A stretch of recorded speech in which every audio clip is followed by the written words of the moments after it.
Hi, everybody. Good evening. Welcome to the broadcast this evening. I'm Dr. Brad Reedy. This is the Finding You broadcast.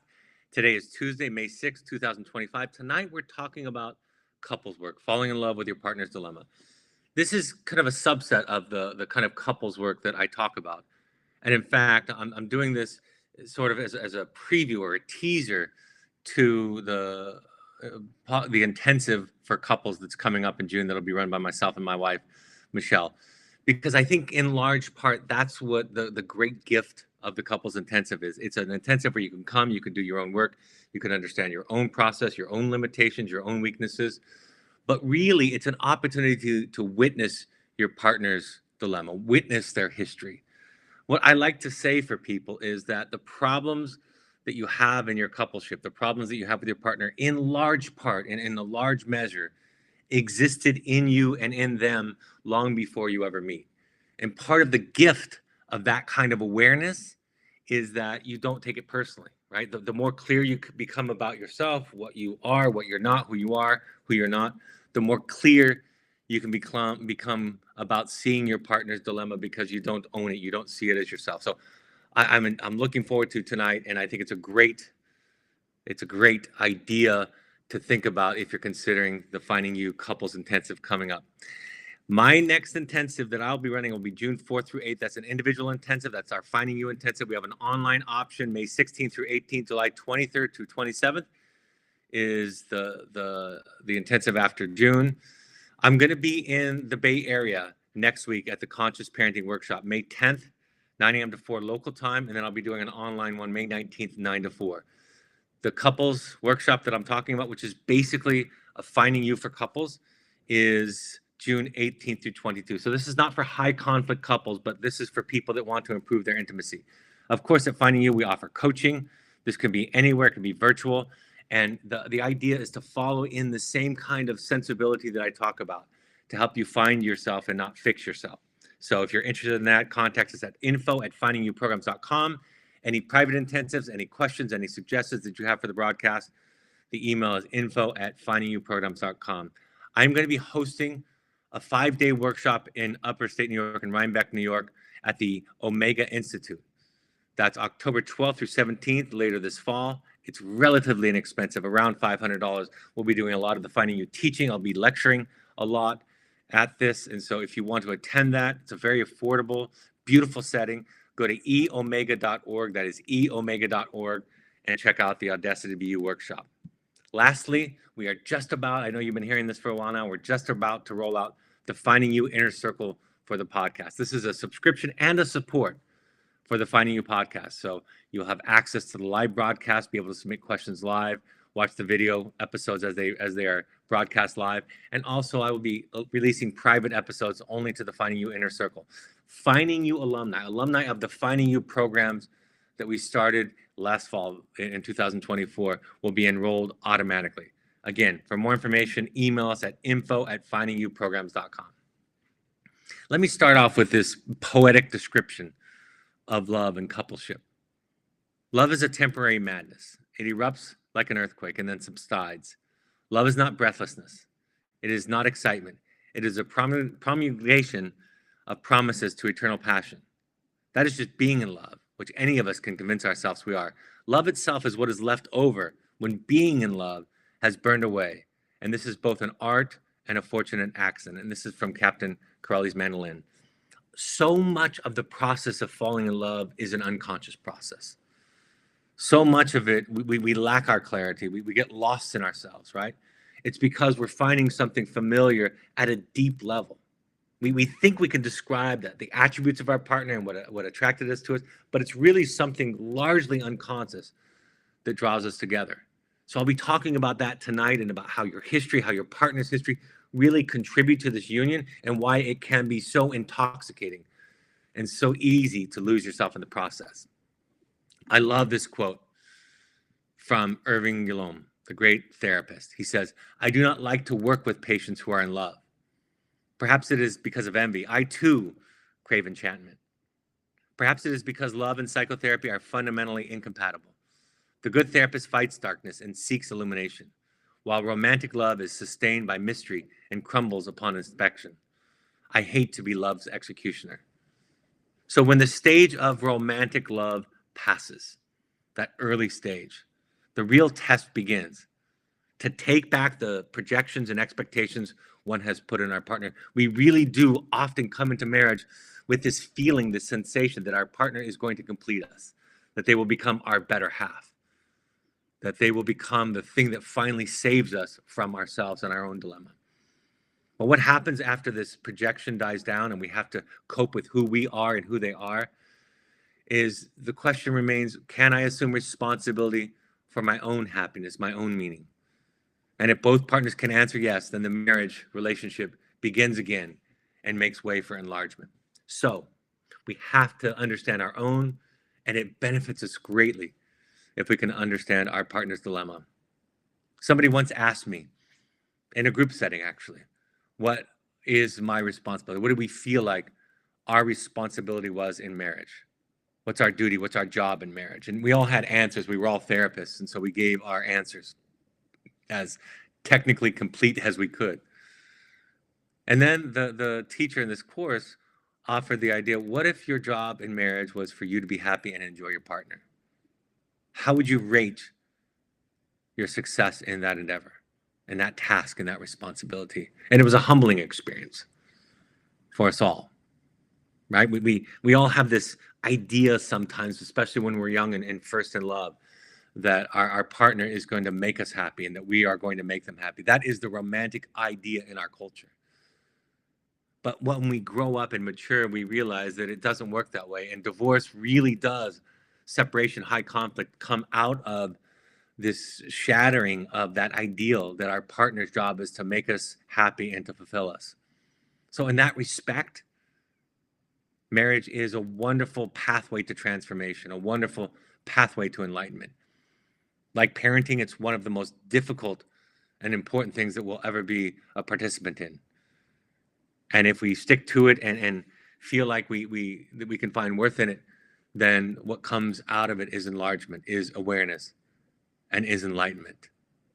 Falling in love with your partner's dilemma means understanding their history, how it impact, how it shaped them in such a way to be attractive to you and for you to be attractive to them. And like I always say, when I work with people that are on the precipice of breaking up a divorce, I often find that the fissures, the cracks were there all along. And that what is happening at this point in the relationship is that they're being exposed. Everybody's having to take back the projections. I love this idea that I shared in the Audacity View. It comes from somebody else, but I'll quote it here from the Audacity View. It says, whether or not a person is happy is utterly out of your control. Speaking of his wife, he said, we came into this false romantic concept that somehow when we got married, we would become one. And what we realized is that we were two completely separate people on two completely separate individual journeys. And we were choosing to walk our separate journeys together. But her happiness was her responsibility, and my happiness was my responsibility. We decided that we were going to find our own individual, internal, private, separate joy. And then we were going to present ourselves to the relationship and to each other already happy. What a novel idea. This idea that it's not somebody else's responsibility in life to fundamentally make me happy, but rather it's my job to go out and find happiness and present myself to the relationship, to the discussion, to the dynamic, fulfilled. It's only then that I'm really capable of love, because love is a giving thing. If I don't come fed, if I don't come with some sense and some responsibility for my own wholeness, my own happiness, then I'll find myself taking, usually unconsciously. We don't see how much we are taking from the other person, asking of them to do something that I must do for myself, the road that I must walk for myself. What I'm grateful for is to have a partner who has absolutely encouraged and facilitated and been courageous in this process, to lean into her own work. We both had to do that at a certain point to get past that early stage and transition into a more mature version of our own relationship that we call marriage 2.0. And we're still working on that. One of the ideas that we came out with in this transition for us from marriage 1.0 to 2.0 was this idea that I often share was it's not your partner's job to make you happy. That is your job. It is not your job to make your partners happy. That is their job. So much of life is about projection. In fact, the one inevitable truth in psychology that we know, that what does not become conscious in us, what is not owned by us, will eventually be projected out there in the world. If we don't own our responsibility, we will find villains and devils outside of us. We'll find people to hang our resentment, our anger, our unhappiness on. Even in the world today, when you think about how difficult the world, especially the news, because the news feeds into this idea, right? The idea that the world is an impossible place to live right now, and it's so much chaos. But that's not the spiritual journey. That's what the news does to get us to watch, to get clicks, right? They get us addicted to this idea that if I just have all the information, that somehow having all that information will give us control. Like I said a few weeks ago when I was talking about finding peace in uncertain times, if the information gives you marching orders, something to do, fantastic. But if it just feeds this never-ending cycle of information, this idea that if I don't learn and hear what's going on in real time, then I'm going to be lost and out of control and afraid. That's what they're trying to do. But I digress. James Hollis said, of the many projections possible, the most common are those onto the institution of marriage, parenting, and career. Regarding marriage, he said, perhaps no other social contract has so much unconscious baggage imposed upon it. Few at the altar are conscious of the enormity of their expectations. No one would speak aloud the immense hopes. I'm counting on you to make my life meaningful. I'm counting on you to always be there for me. I'm counting on you to read my mind and anticipate all of my needs. I'm counting on you to bind my wounds and fulfill my deficits in my life. I'm counting on you to complete me, to make me a whole person, to heal my stricken soul. Even in those projections, I think what we see is this aligns not perfectly, but much more with what a parent was to provide for the child. And so oftentimes we go looking for, unconsciously, a partner who will finish the job that our parents didn't quite finish. And in the early stages, it works. In the early stages, you don't need to eat, right? You're totally consumed by pleasing the other person, by them pleasing you. And we call that pleasing, falling in love.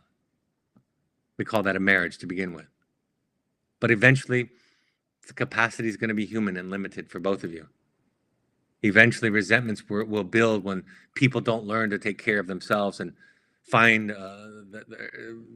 develop a pattern where they're trying to make the other person the responsible one to walk in their shoes and to live their life.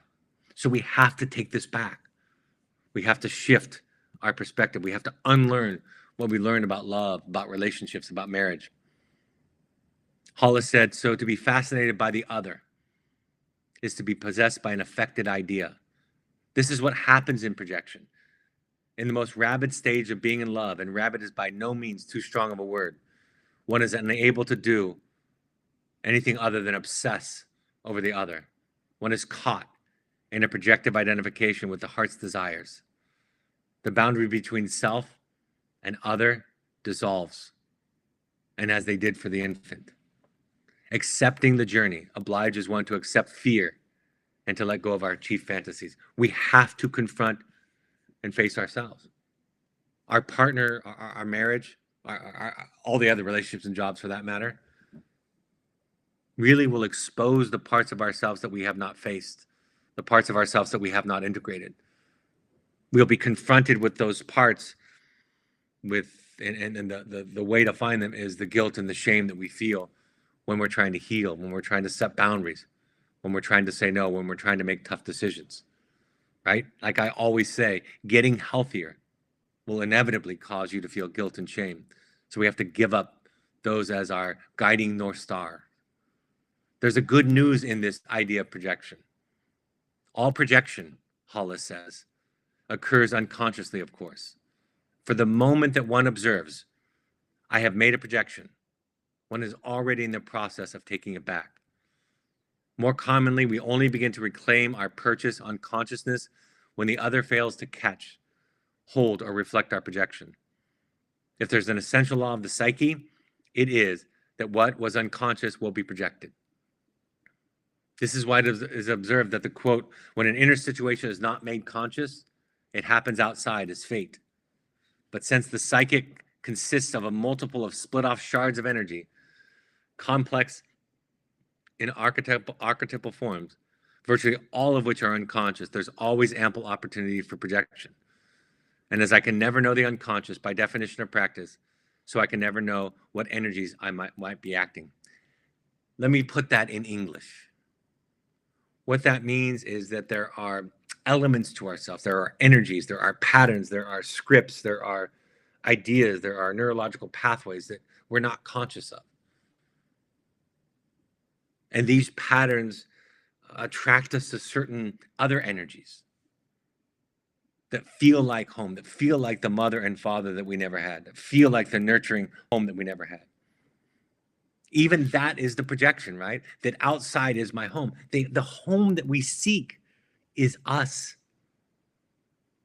Everything you're looking for in life, for peace, for enlightenment, for what prophets call heaven, is in you. Right? From the Egyptian Book of the Dead, which I so often quote to make this point, the kingdom of heaven is within you, and he who knows himself shall find it. That's what it is. When you strip away the projections, when you let go of expecting and hoping that somebody else will rescue, somebody else is coming on the white horse to rescue you. I mean, that was one of the big lessons of my own midlife crisis, is that nobody was coming to rescue me. Yes, there are people that support me on my journey, walk beside me on my journey, but I had to do it myself. I have to do it repeatedly myself. I'm still struggling with it every day as a human, to know that I bear the chief responsibility for my journey. And that doesn't mean that I'm alone in this world. In fact, being connected to my soul means, in a sense, that one would never be lonely. But that is what I'm seeking. That's what we're looking for in this process. We're looking for our own souls, for our own psyche, for our own self-awareness. I talk about this often. When somebody says to me, for example, and this is not uncommon, my ex-wife, my ex-husband is a narcissist or borderline or an alcoholic, I respond by saying something like, that's interesting. But what's really compelling is discovering why you were attracted to someone like that in the first place. So yes, it may be true that your partner has a diagnosis. In fact, I would argue in terms of the continuum that everybody has a theme or a style of mental health and mental illness. That's true. But the question is, why are you attracted to that person? I've joked about this, but it's a truth that, when my wife was beating herself up one evening about how anxious she was, I said, even if you disappeared off the face of the earth, I would find another anxious middle-aged woman to marry, because that's the thing that I guess I'm attracted to, right? That reminds me of home. That's what's familiar to me. Because I think to myself, if I can rescue my mother, if I can save her from her depression, from her fear and anxiety, then I'll be a good son. I'll have saved myself in the process, I imagine, at an unconscious level. So I'm going to go back to that over and over again. So yes, I can be mad and frustrated and exhausted by her mental health issues, just like she can mine. But until I see the aspects in me that draw me to that and begin to unravel, to heal, to understand those, nothing will change. I could go through life, I could get married and divorced over and over again, but until I change, nothing changes in those. In fact, I'll find myself, on the surface, it always looks different. On the surface, our spouses look different than our parents. And if you are divorced and remarried like I am, our new partner seems different. We have evidence. We talk about how they're different. But at a fundamental, deep level, I still thought that I was going to be the savior, that I was going to be the knight in shining armor, and I wanted that sense of being loved and good and worthwhile. And I thought if I did that, that's what I would feel. That's my dilemma. That's what burdens both of us. Joseph Campbell said, I think that one of the problems in marriage is that people don't realize what it is. They think that it's a lifelong love affair, and it isn't. Marriage has nothing to do with being happy.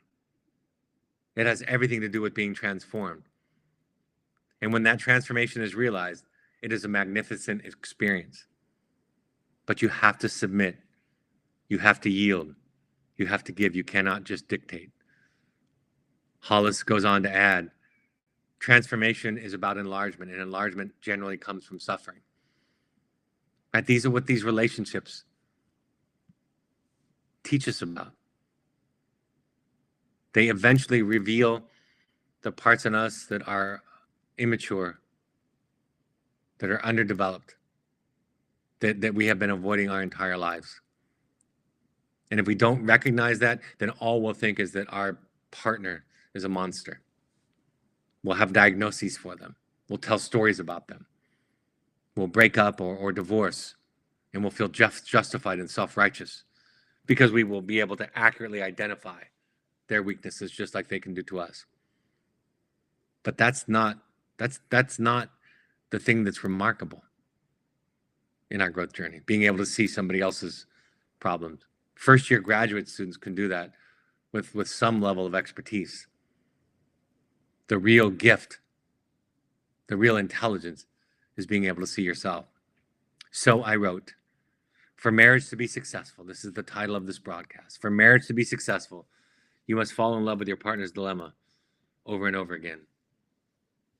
You see, because children are required to navigate their parents' defenses to survive childhood, they develop in such a way that they end up relating to people who are the same shape, size, and color of their parents, metaphorically speaking. In other words, we become shaped by a certain kind of compromised person, a human being. And as we grow up, we are inclined to relate to those same kinds of people. The shape of our wounds predisposes us to fit with others who mirror, in some ways, our original contexts. The work then is to come to know this by unraveling our childhoods, good, bad, and in between, so that we make friends with ourselves. And if we are lucky, we find a partner who is willing to travel a similar path that is theirs. And if that happens, it's absolute bliss. Like I said, romantic love is the discovery of a home that never was. And when the projections fall away, as they must, the work for an enduring love begins.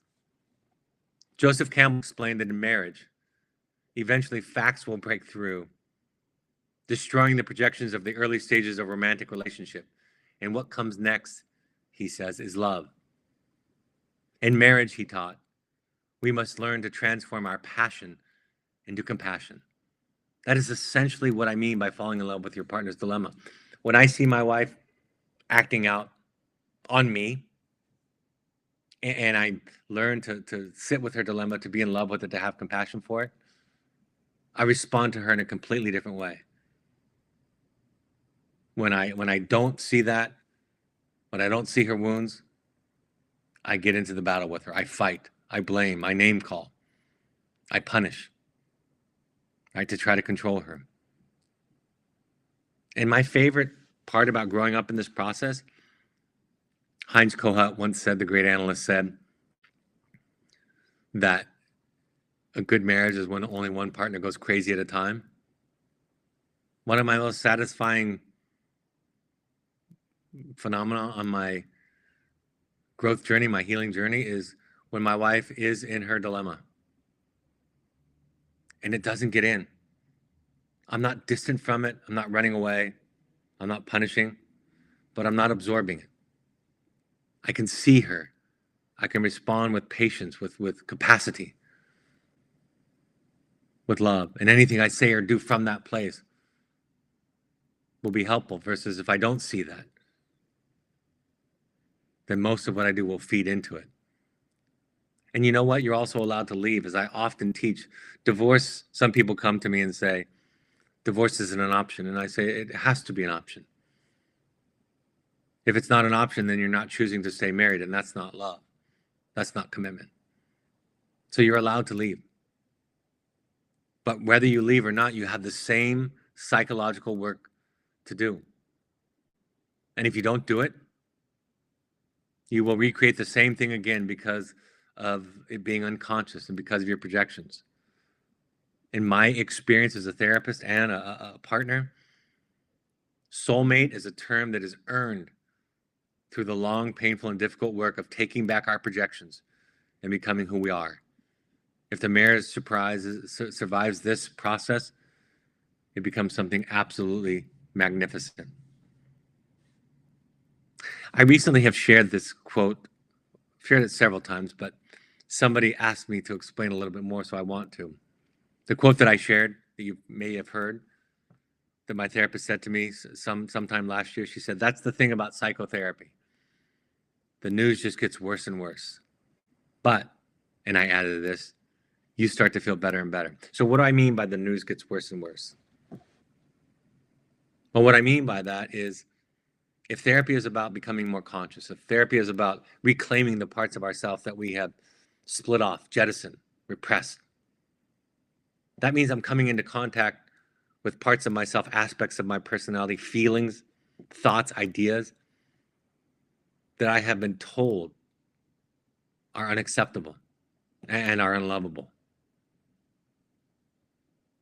So that is an absolutely terrifying and uncomfortable process. And when she said the news gets worse and worse, we both chuckled at that, because that's what it feels like. It's hard. Enlightenment is a destructive, terrifying process. It is uncomfortable. Robin Robertson in The Shadow's Gift wrote, "There is nothing so frightening as facing the darkness within." And darkness is it's not really darkness. Darkness is representative of our unconscious, right? Even the words that we have for this stuff are demons, right? Fighting your demons or your darkness. That's how we feel toward them. And so demons become this symbol, this archetype of maybe anger or sadness or grief or our needs or our fear. The things that our parents found exhausting. The feelings and thoughts and ideas that the big people when we were young, told us were inadmissible, unforgivable, unacceptable. So when you find something in yourself that you have been taught, conditioned to believe your entire life is unacceptable, when your partner exposes that in you, the primitive response is to feel rage for them, to find fault in them. The healed response is to sit with yourself. And like I've said recently so clearly, that's why self-compassion is the key.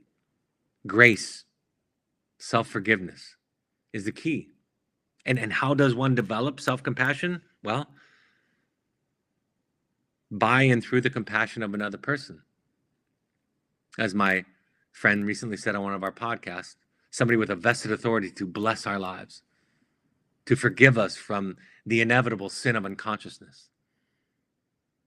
Going on with Robin Robertson's quote from The Shadow's Gift, "We will do almost anything to avoid having to look into the dark places of our soul. And rightly so. The darkness contains much more than we humans can face." That is the work. That is the invitation.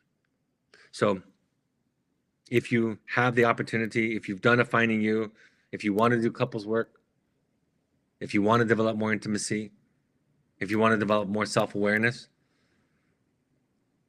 sitting with your partner and watching and understanding that the things that he or she or they tell you or about you existed long before you ever met. The things that our children expose in us, the limitations and weaknesses that get exposed through parenting and in our intimate relationships, existed long before the current set of characters were on the scene. So it is an invitation to go back. And this is not, I want to be clear, this is not my idea. Yes, I curate these quotes and these ideas and I put them together in my own arrangement. But the music came centuries before I was born.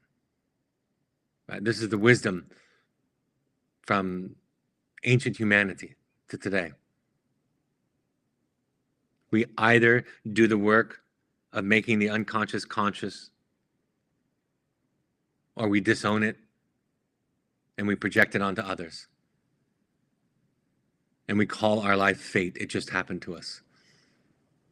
I think that that's what sin was originally about. It was about unconsciousness. You know, it's not about the commandment of thou shalt or thou shalt not. I was reading a book recently for a client, a young client that I was working with, self-help book. And I was listening to the instruction, and it was solid principles and instruction about these are the kinds of thoughts you're going to need to develop. This is what you need to see. This is the way you need to start organizing your ideas, your thoughts. And I said, that's true, but how does one do that? Well, one does that by feeling differently in their bodies, by learning to feel differently, by learning to feel safe, but by being the sensation of being seen and understood, connected to. We spend time with others who have the capacity to see us. And that heals us, that helps us to find ourselves. Then the things that this author was suggesting in the book are things that we can do more effectively and more skillfully. One of my favorite books is on this subject, and every time I talk about couples, I quote from it, is The Eden Project by James Hollis. He likes to share in the book that some people, when they initially hear him talk about the kinds of things that I'm discussing tonight, that they say that he's not romantic, that he's destroying romance, destroying love even. And he says, on the contrary, the ideas that I'm offering that are really just passing through him are expanding our ideas of love, enlarging our perspectives on love. The kind of love that we were taught about as children is so narrow and small typically than what it really encompasses. We have to go out on this perilous journey, and metaphorically, the hero goes out alone. Now, in life, we can have a guide that will walk beside us. We can have people that support us, a sponsor, a mentor, a group, close friends, a psychotherapist, right? These are the people that support us, loved ones. But ultimately, you're going to have to face it alone, which means that you have to face it in you. Nobody else can do the work for you. Nobody else can breathe your breath. Now, I must tell you that because of my childhood wounding, having a single mother that was overwhelmed, I found my belonging. I found my shape. My wounds were carved by taking care of her. It was all unconscious. It was invisible to the naked eye. It actually created the opportunity for me to become a therapist, because my wound, like everybody's, my wound is so close to my gifts. So then I become a therapist, get married, have children, do those things. And eventually I have the experience, like everybody does, that I can't do it. It's too much need, too much that pulls at me. And I try to be strong and I try to hold it up. But as we learn, the body keeps the score. And somewhere, somehow, the unmet need inside of me, the little boy inside of me who just needed to be taken care of, to be seen, to be loved by a person, by a whole person, that boy begins to scream and to cry. And the way that he does it is through symptoms. And those symptoms take on a certain kind of pattern because of my own predispositions, my own styles. And that pattern, that style, we call a diagnosis. And then if you find a therapist who thinks in the way that we're talking about tonight, that therapist helps you understand your dilemma. And if your partner knows what your dilemma is, they can sit with you, because it's not about you. You know, when I can see her dilemma so clearly, I can sit with her, because it's not an assault on me. Even if it is on the surface, superficially sounding and looking like an assault, I realize it has nothing to do with me. Not really. And if it does have something to do with me, then that is something that becomes clear through the tool of my own self-awareness. The goal is to become conscious. And it's a lifelong journey. One never becomes fully conscious. So there's always something to be striving for, something to be working for. And we don't get hopeless or sad because we never arrive. But we develop what people call enlightenment, which is learning to love over and over again our own horrible, rotten self. The parts of ourselves that we have been taught were unacceptable and unlovable. And when we find contact and embrace those parts of ourselves, our compassion for everybody else expands exponentially, automatically from that place. So if you want to sit with your partner, if you have the instinct, the urge, the courage to do a finding you and to do it with your partner, you're creating a foundation for a greater level of intimacy. So many people are afraid to do their work because they're afraid it's going to be used against them. And of course, that's because that's what's happened to them in their past. I haven't shared this in a while, but my youngest was having some problems in school. And as she was telling the story, it wasn't quite clear to me that what she was saying was entirely wrong. So we had a conference with her teacher. It was a phone conference, and the teacher was explaining this, how difficult my daughter was being in class. And basically what became apparent to me in this discussion is that my daughter was literally out loud confronting the teacher on shaming kids. But because the teacher had more authority, and I respect how impossible it is to be a teacher. The teacher used her power to punish my daughter back. But after a long conversation, the teacher let down her walls and said, you know, I may have done some of that. And Liv can be very insightful and aware of herself. And I'm sorry. And I said to her, I cannot tell you how much that means to me as a father to hear you say that. Incredibly courageous. And she said to me, well, you know, I'm afraid to admit mistakes because some parents use it against me. And I said, not in this family, we don't. In this family, we celebrate the expression of vulnerability, the expression of consciousness. And the teacher, of course, was very grateful. And the relationship between the teacher, my daughter was on the phone call too. The relationship between the teacher and my daughter improved dramatically from that point forward. They found a relationship that worked for them. In the Eden Project, if there's a single idea which permeates this essay, this book that he had written, it is that the quality of all our relationships is a direct function of the relationship we have to ourselves. So much of the relationship to ourselves operates at an unconscious level. Most of the drama and dynamics of our relationships to others and to the transcendent is an expression of our own personal psychology. That saying that a teacher said to me one time, that what you tell me about the devil tells me more about you than it does about the devil, is what we're talking about here. Going on, Hollis says in the Eden Project, the best thing we can do for our relationship with the transcendent then is to render our relationship to ourselves more conscious. This is not a narcissistic activity. In fact, it will prove to be the most loving thing that we can do for the other, right? That idea that the only thing that I can do for you is to work on myself, and the only thing you can do for me is to work on yourself. That the greatest gift that a parent can give to the child is their own work. This is not a narcissistic activity. In fact, it will prove to be the most loving thing that we can do for the other.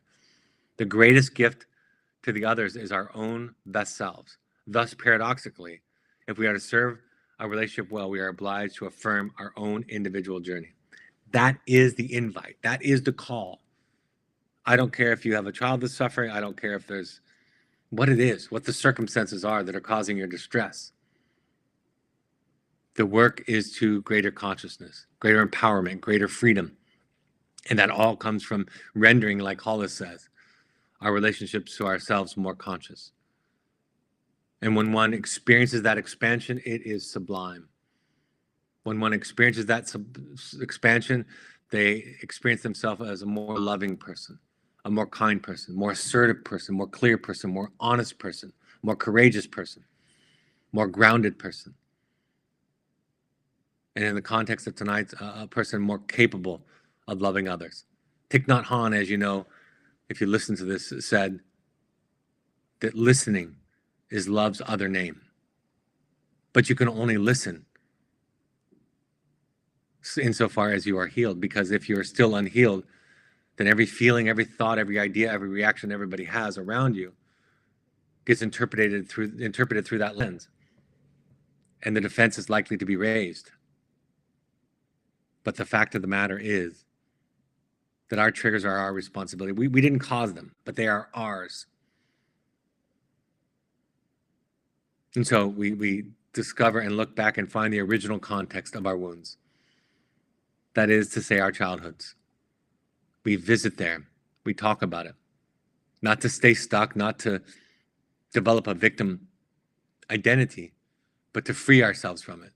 So that when we realize we're in the same repetitive fight over and over again with our partner that seems to have no resolution, but just remains persistently insoluble, then we realize that there's some historical work that needs to be done, because we're not fighting about what we think we're fighting about. The kind of things that come out of this is we develop less resentment. We become much more capable and skillful at self-care. We learn to say no as a complete sentence. We learn to accept the judgments, the arrows, the slings that others cast at us. And it's not just that we're able to handle the hurts and the insults better, it's that they don't hurt and insult us anymore. This is not a doctrine where you learn to white knuckle it better and you just get stronger, although you do get stronger. It's not about just getting stronger so that you can handle the pain of the assault. It is that it doesn't feel like an assault anymore, because it is not about you, right? That's what Don Miguel Ruiz says in the Four Agreements. Don't take anything personal. And what he means is, whether somebody loves you, admires you, vilifies you, puts you on a pedestal, that is about them. How people see and respond to you is much more indicative of their level of consciousness than anything about you. And if there's feedback there, then your expanding consciousness will catch it. We'll see it. We'll reflect upon it. So to fall in love with your partner's dilemma goes hand in hand with becoming more conscious yourself. And to fall in love with your partner's dilemma gives both of you the freedom. You stop responding and seeing the world through your trauma lens, and you start seeing it through your healed lens. You develop greater patience for them, more capacity to love, more capacity to listen, to sit with them.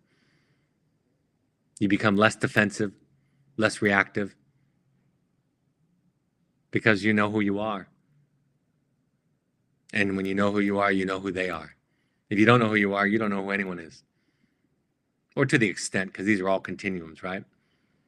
So that is the invitation. That's the literal and the figurative invitation to doing your work and doing your work as a couple. If you are interested, contact us at info@findingyouprograms.com for this workshop that Michelle and I will be running. My two books, The Journey of the Heroic Parent and The Audacity of You, are available on Amazon and Audible. Like I mentioned, May 16th is the next online Finding You workshop. June 4th through 8th is the one that I'll be running.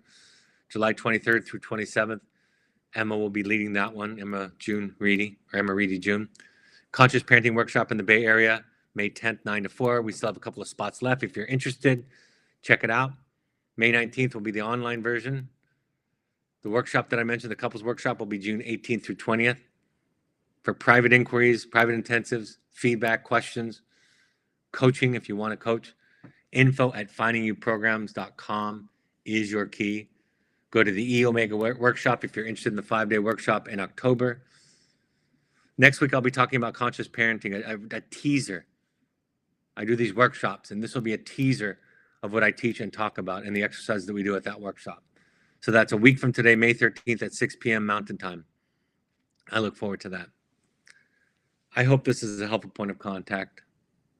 And as always, because I hope that this broadcast is a tool in your life that can help you to expand your consciousness, your awareness, that can give you the courage, the sense of safety to go back and look at the things that have felt so threatened to you because of your history and your context.